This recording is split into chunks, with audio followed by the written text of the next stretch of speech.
कि इस कुरान की तालीम की बरकत से हजरत उमर ने इस दुनिया के आधे हिस्से पर, आधी दुनिया पर तकरीबन 22 लाख मील मुरब्बा मील जमीन पर हुकूमत करके दिखलाई और दुनिया को पैगाम दिया कि देखो एक बकरियों के चराने वाले भी हुकूमत किस तरीके से करके दिखाते हैं।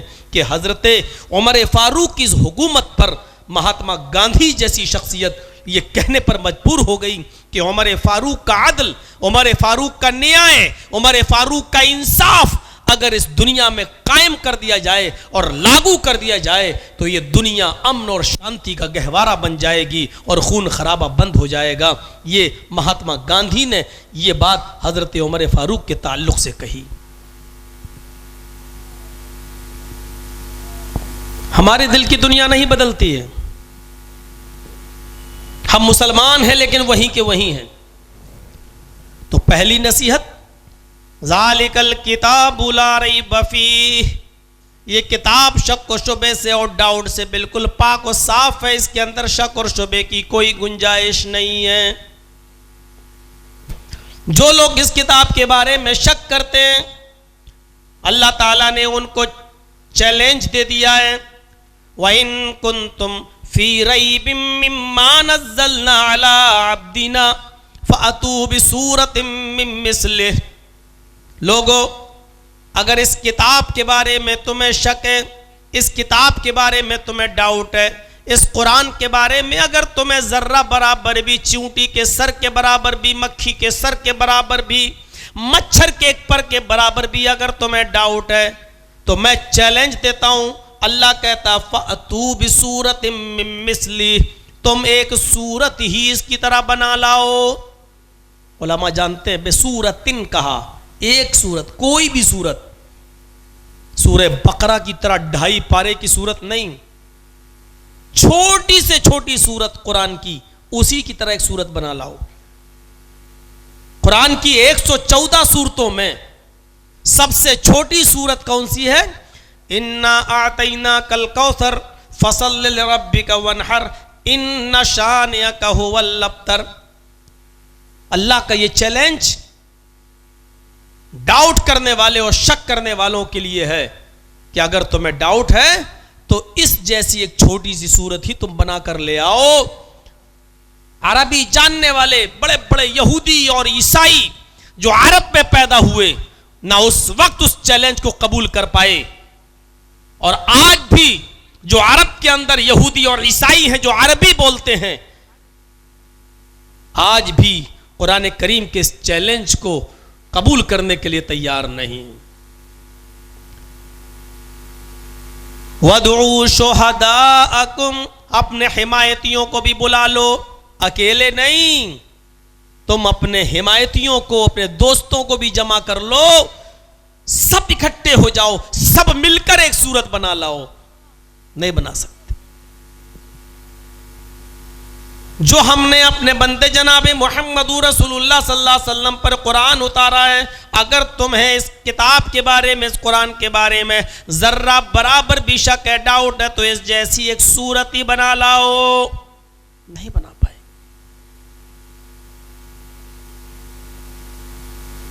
ज़ैद इब्न हजरत हस्सान इब्न साबित ने काबे की दीवार पर यही 3 आयतें लिख दी थी, इन्ना आतैना कल कौसर फसल्लि लिरब्बिका वनहर इन्ना शानिअका हुवल अब्तर। अरब के अंदर शायरी का बहुत जोर था, और जब कुरान करीम नाजिल हुआ तो अरबों ने, अरब के काफिरों ने, मक्के के काफिरों ने ये कहना शुरू कर दिया, ये तो शेर व शायरी की किताब है, ये तो मोहम्मद और उसके साथियों ने बना डाली है, ये तो खुद अपनी तरफ से बनाते हैं, गढ़ते हैं। तो हस्सान इब्न साबित ने ये 3 आयतें वहां लिख दी, इन्ना आतैना कल कौसर फसल्लि लिरब्बिका वनहर इन्ना शानिअका हुवल अब्तर, और नीचे लिख दिया हस्सान इब्न साबित, यानी ये शेर हमने लिखे हैं। अरब के अंदर मुकाबला होता था, मुकाबला, जो इन शेरों में कमी निकाल दे, इन अशार में कमी निकाल दे, उसको इनाम मिलता था। इससे अच्छा कोई कलाम लिखकर दिखाओ। 24 घंटे गुजर गए लेकिन इससे अच्छा कोई कलाम नहीं लिख पाया। कमी निकालने की कोशिश की लेकिन नहीं निकाल सके। अरब का बहुत बड़ा शायर, लोगों ने उससे कहा कि तुम तो सबसे बड़े शायर हो, तुम भी कमी नहीं निकाल सके। इसका मतलब हस्सान इब्ने साबित को अवार्ड दे देना चाहिए, उनको इनाम दे देना चाहिए, क्योंकि उनके अशार में कोई कमी किसी को नजर नहीं आई। इसने एक दिन और एक रात की और मोहलत मांगी कि मुझे थोड़ा सा समय और दे दो, 24 घंटे का, एक दिन एक रात का, मैं कल तक इसमें कोई कमी निकालता हूं और कोई अच्छा शेर बनाता हूं। दे दिया गया 24 घंटा और एक रात एक दिन। दिन भर सोचता रहा, कुछ नहीं मिला। रात भर सोचता रहा। अरे 2 लाइन का एक शेर होता है, ये 2 शेर भी नहीं है, 3 ही लाइनें हैं। इन्ना तईना कल कौसर फसल ले रब्बिका वनहर, चलो एक शेर हो गया। इन्ना शानिया का हुवल अब्तर, चौथी लाइन कहां गई? यही एक कमी मिली। लेकिन फिर कहता ये कमी भी नहीं है, क्योंकि जो 4 लाइनों में बात पूरी होती है वो 3 में भी पूरी हो गई। पूरी रात भी उसने खपा दी लेकिन उसको कोई कमी नजर नहीं आई। जब उसको कोई कमी नजर नहीं आई तो सुबह उठकर लोगों ने देखा और दरवाजा खोला खाने काबा का, तो पूछा है शायर साहब क्या कुछ कमी नजर आई? हां एक कमी नजर आई। क्या? हस्सान इब्ने साबित ने सिर्फ 3 लाइनें लिखी थी, उसमें चौथी लाइन की कमी थी। वो चौथी लाइन मैंने अपनी तरफ से लिखकर पूरी कर दी। जब लोग अंदर गए तो क्या पढ़ते हैं? हस्सान इब्ने साबित की ये 3 लाइनें लिखी हुई, इन्ना तईना कल कौसर फसल ले रब्बिका वनहर इन्ना शानियका हुवल अब्तर। इसके बाद उस शायर ने जो कमी निकाली वो ये थी कि चौथी लाइन इसने अपनी तरफ से लिख दी, लेकिन उस लाइन में उसने अपनी बेबसी का, अपनी कमजोरी का एतराफ करते हुए लिखा, इन्ना आतैना कल कौसर फसल ले रब्बिका वनहर इन्ना शानियका हुवल अब्तर। उसने नीचे लिख दिया चौथी लाइन, मा हाजा कलामुल बशर। लोगों तुम मुझसे कमी पूछते हो कि इसमें कमी निकालो। ये ऊपर की जो 3 लाइनें हैं, इन्ना अतैना कल कौसर फसल ले रब्बिका वनहर इन्ना शानियका हुवल अब्तर, ये 3 लाइनें जिनको हस्सान इब्ने साबित कहते हैं कि ये मेरे अशार हैं, लेकिन मैंने चौथी लाइन में लिख दिया मा हाजा कलामुल बशर, ये किसी इंसान का कलाम हो ही नहीं सकता। यह किसी इंसान का कलाम हो ही नहीं सकता। हस्सान तुम झूठ बोल रहे हो, यह अशार तुम्हारे नहीं हैं। हजरत हस्सान इब्ने साबित यही कहलवाना चाहते थे। फौरन निकले और कहने लगे तुम बिल्कुल सही कह रहे हो, माहाजा कलामुल बशर, ऊपर वाली ये 3 लाइनें किसी इंसान का कलाम नहीं है। तंजीलुम मिन रब्बिल आलमीन, ये किताब, ये आयतें तो अल्लाह रब्बुल आलमीन की तरफ से नाजिल की गई हैं। अरब के शायर दंग रह जाते हैं। अरब के शायर। तो पहली नसीहत यह बताई गई है, ज़ालिकल किताबु ला रैब फीह। किताब जब तुम खोलो तो पहले तो यह सोच लो कि यह किताब बिला शक व शुबा दुरुस्त है, इसमें शक करने की कोई गुंजाइश नहीं है। अगर शक की नीयत से पढ़ोगे तो कभी तुम्हें रहनुमाई नहीं मिलेगी, रास्ता नहीं मिलेगा। पहली चीज। उसके बाद आइए दूसरी चीज पर, हुदल लिल मुत्तकीन। ये कुरान अल्लाह से डरने वालों के लिए, मुत्तकियों के लिए हिदायत है। ये कुरान अल्लाह से डरने वालों के लिए हिदायत है। जो अल्लाह से डरते हैं उनको हिदायत मिलेगी। मुसलमान हैं लेकिन अल्लाह से डरते नहीं हैं, कुरान उनके लिए हिदायत नहीं है। जिनके अंदर तकवा है, डर है, खौफे इलाही है, खशियत इलाही है, खौफे खुदा है, उनके लिए यह कुरान हिदायत है। वरना बहुत से लोग कुरान पढ़ते हैं, इसके बावजूद शराब पीते हुए भी नजर आएंगे, कुरान पर ईमान है, जुआ खेलते हुए नजर आएंगे। कुरान पर ईमान है, कुरान को आसमानी किताब मानते हैं, कुरान को अल्लाह की किताब मानते हैं, लेकिन वो आप उनकी घरवालियां, उनकी बेटियां, उनकी बहनें बेपर्दा नजर आएंगी, बाजारों में घूमती हुई नजर आएंगी। कुरान उन लोगों के लिए हिदायत है जो अल्लाह से डरते हैं, और जो नहीं डरते, देख लीजिए आज कुरान को मानने वाले जो डरते नहीं है, खौफ खुदा उनके अंदर नहीं है, आज भी वो मारे मारे फिर रहे हैं। हमारी माएं, हमारी बहनें, हमारी बेटियां आज बेपर्दा घूम रही हैं, जलसों में भी मेले लगते हैं, उनमें भी आवारा घूमती हुई नजर आती हैं। न उनको उनके माँ बाप रोकते, न भाई बहन रोकते हैं। कुरान ने दूसरी नसीहत हमें यह बताई, हुदल लिल मुत्तकीन, ये कुरान उन्हीं लोगों के लिए हिदायत है जो अल्लाह से डरते हैं, और जिनके दिलों में अल्लाह का खौफ नहीं, वो पूरा कुरान पढ़ जाइए, सुना डालिए, कोई फर्क नहीं पड़ता है मेरे भाइयों। बिल्कुल ये उसी तरह है का मसलिल हिमार यहमिलु अस्फारा, जैसे गधे के ऊपर किताबें लाद दी जाएं, कुरान लाद दिया जाए, बुखारी और मुस्लिम हदीसों की सारी किताबें लाद दी जाएं, लेकिन गधे पर कोई फर्क नहीं पड़ता है, वो तो लाद दिया लिए चला जा रहा है। जैसे गधे पर किताबें लाद देने से वो इंसान नहीं बन जाता है, ऐसे ही जो कुरान पढ़ते हैं, कुरान पर ईमान रखते हैं, लेकिन अल्लाह का डर उनके अंदर नहीं है, तो ये कुरान उनकी जिंदगियों में भी कोई इनकलाब पैदा नहीं करता। बहुत कुछ कह दिया अल्लाह ताला ने, बहुत सोच समझ कर मैंने कुरान आज सूरह बकरा की पहला रुकू पढ़ा है, क्योंकि यही तो मेन है, शुरुआत यहीं से हो रही है कुरान की। पूरा कुरान वन्नास तक 30वें पारे तक पहुंचोगे तो पता नहीं कितने साल लग जाएंगे मेरे भाइयों। पहला रुकू कुरान खोलते ही सूरह फातिहा के बाद पहले रुकू की हमने तिलावत आपके सामने की है। इस तिलावत से जरा आप सीखिए, अभी तो हुदल लिल मुत्तकीन पर हैं। अभी पहली चीज ज़ालिकल किताबु ला रैब फीह, ये कुरान शक व शुबे से खाली है, पाक है, साफ है। शक और शुबा जिसके अंदर है वो कुरान न पढ़े। दूसरी चीज, ये कुरान अल्लाह से डरने वालों के लिए हिदायत है, जो डर रखता है अपने अंदर, खौफ खुदा रखता है अपने अंदर। और जिसके अंदर खौफ खुदा नहीं है, देख लीजिए हमारी मस्जिदों में रमजान में तरावी होती है, हाफिज साहब तरावी पढ़ाते हैं, कुरान पढ़ाते हैं, पूरा कुरान खत्म कर देते हैं। पहली तारीख से लेकर 30वें या 29वें रोजे तक एक कुरान पूरा मुकम्मल कर दिया जाता, खत्म।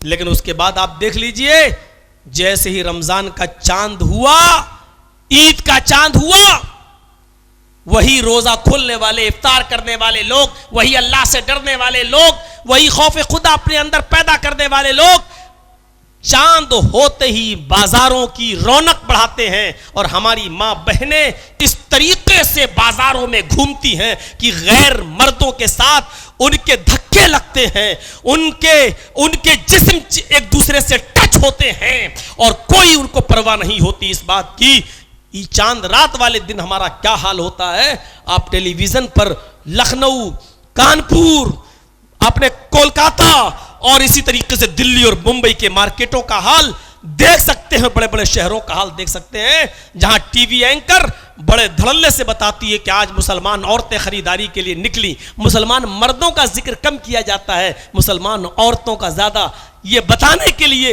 ये हमारी खोपड़ियों में घुसड़ने के लिए कि औरतें भी तुम्हारे इस्लाम की तालीमात को नहीं मानती हैं। ये भी आज मगरबी तहजीब, वेस्टर्न कल्चर की दिलदादा हैं और पश्चिमी सभ्यता की भूखी हैं, और ये उसी रास्ते पे चल रही हैं, वेस्टर्न कल्चर को अपनाए हुए हैं। ये सूरत हाल है आज हमारी। हमारी जिंदगियों में कहां इनकलाब आ रहा है। मिर्च पहले तीखी थी, आज भी तीखी है। नमक पहले नमकीन था, आज भी नमकीन है। शक्कर पहले मीठी थी, आज भी मीठी है। नमक की तासीर नहीं बदली, मिर्च की तासीर नहीं बदली, शक्कर की तासीर नहीं बदली। उन लोगों कुरान जो पहले पढ़ते थे और सुनते थे उनकी दुनिया बदल जाती थी। वो इस्लाम कबूल कर लिया करते थे, वो इस्लाम के हीरो बन जाया करते थे, वो इस्लाम के दिलदादा हो जाया करते थे, वो इस्लाम के नाम पर मरते थे और इस्लाम के नाम पर जीते थे। उनका ओढ़ना बिछोना इस्लाम हो जाया करता था। वो चलते थे तो इस्लाम के तरीके पर, वो उड़ते थे तो इस्लाम के तरीके पर, वो बैठते थे तो इस्लाम के तरीके पर, वो खाते थे तो इस्लाम के तरीके पर, वो शादियां करते थे तो इस्लाम के तरीके पर। उनकी जिंदगी का एक एक मिनट इस्लाम के उसूल और ज़ाब्तों पर चलता था। ये उनकी दुनिया बदल जाती थी। वो लोगों जब नमक की और मिर्च की तासीर नहीं बदली तो कुरान की तासीर कैसे बदल गई? ये कुरान पढ़ने के बाद इंसान की दुनिया बदल जाती थी। लेकिन ये आज हम कुरान पढ़ते हैं वही के वही है। आज हम अपने घर को नहीं बदल सकते हैं, कलिया चक क्या बदलेंगे? हम अपना घर चेंज नहीं कर सकते हैं, हम बलिया डांगा क्या चेंज करेंगे? हम अपने घर में इस्लाम नाफिज नहीं कर सकते हैं, हम पूरे मालदा में, फिर बंगाल में, फिर हिंदुस्तान में इस्लाम क्या नाफिज करेंगे? जो आदमी अपने घर में अपनी माँ, अपनी बहन और बेटी को इस्लाम की चार दीवारी में कैद न कर सके और उसकी जिंदगी में इस्लाम नाफिज न कर सके, वो पूरे हिंदुस्तान में इस्लाम कैसे नाफिज करेगा? ये उम्मीदें अब बिल्कुल बेकार हो गई हैं, इसकी उम्मीदें अब नहीं की जा सकती हैं। इसलिए फरमाया बुनियादी चीज है कुरान को शक और शुबे की नजर से पाक और साफ रखो। फिर दूसरी शर्त यह है कुरान को जब पढ़ो तो अल्लाह का डर और खौफ खुदा हमारे दिलों में होना चाहिए। हुदल लिल मुत्तकीन, यह कुरान अल्लाह से डरने वालों के लिए हिदायत है। याद रखना, खौफ खुदा है तो कुरान से हिदायत मिलेगी, खौफ खुदा नहीं है तो उम्मीद छोड़ दीजिए। आगे मरहले बड़े सख्त हैं, आगे बताया जा रहा है कितनी परेशानियां आएंगी। जब अल्लाह का डर ही नहीं तो उन परेशानियों को कैसे तुम बर्दाश्त करोगे? इस्लाम नाम है कुर्बानी देने का, हम कुर्बानी देना जानते ही नहीं है। आपने जलसा कराया, ऐसे ही थोड़ी जलसा हो गया है। आपने कुर्बानी दी है, 1 रुपया, 2 रुपया, 5 रुपया, 10 रुपया, 1000 रुपया आपने देकर ये जलसा कराया है। अगर आपने ये ताबुन न किया होता, ये कुर्बानी नहीं दी होती तो ये जलसा नहीं होता। इस्लाम नाम है कुर्बानी देने का। ये मस्जिद के लिए जलसा हो रहा है। मस्जिद अल्लाह का घर है। अल्लाह आसमान से जमीन पर अपना घर बनाने के लिए नहीं आएगा। आप ही लोगों के जरिए ये पैगाम नाफिज करवा दिया अल्लाह के रसूल के जरिए कि मम बना लिल्लाहि मस्जिदन बनल्लाहु लहू बैतन फिल जन्ना। लोगों, ये मैं लालच दे रहा हूं तुम्हें, जो दुनिया में अल्लाह के लिए मस्जिद बनाएगा, जो दुनिया में अल्लाह का घर बनाएगा, अल्लाह उसके लिए जन्नत में घर बनाएगा। अगर तुम्हें मेरे इस लालच पर यकीन है और जन्नत में अपना घर चाहते हो तो दुनिया में मेरे घर को आबाद करो, मेरा घर बनाओ। अगर मेरा घर दुनिया में बनाओगे तो आखिरत में हम तुम्हारा घर बनाएंगे। तो मिट्टी और चूने और गारे से, सीमेंट से हमारा घर बनाओगे, हम एक ईंट सोने की और एक ईंट चांदी की, उससे तुम्हारे घर को हम तुम तामीर करेंगे, हम तुम्हें वो घर देंगे। मेरे प्यारे साथियों, अगर अल्लाह के नबी के दिए हुए इस लालच पर अगर हमारा यकीन और ईमान है तो हम बढ़ चढ़ कर आगे बढ़ें, और नहीं है खौफ खुदा हमारे अंदर तो हमें हिदायत नहीं मिल सकती। ज़ालिकल किताबु ला रैब फीह हुदल लिल मुत्तकीन, अल्लाह से डरने वालों के लिए हिदायत है। अब अल्लाह से डरने वालों की एक तीसरी किस्म की तरफ कुरान इशारा कर रहा है। किन लोगों के लिए? अल्लाह से डरने वाले कौन हैं? अल्लज़ीना युमिनूना बिल गैब। एक एक चीज पर आइए। अल्लज़ीना युमिनूना बिल गैब, जो गैब पर ईमान रखते हैं। गैब पर ईमान का क्या माना है? गैब पर, छिपी हुई चीजों पर ईमान रखते हैं। छिपी हुई चीजें भी हैं, हाँ, जो हमारे सामने नहीं है लेकिन है। जैसे अल्लाह को हमने देखा नहीं लेकिन ईमान होना चाहिए। जन्नत को हमने देखा नहीं लेकिन ईमान होना चाहिए। जहन्नम को हमने देखा नहीं लेकिन ईमान होना चाहिए। यह कुरान किन लोगों के लिए हिदायत है? जो छिपी हुई गैब की चीजों पर यकीन रखते हैं।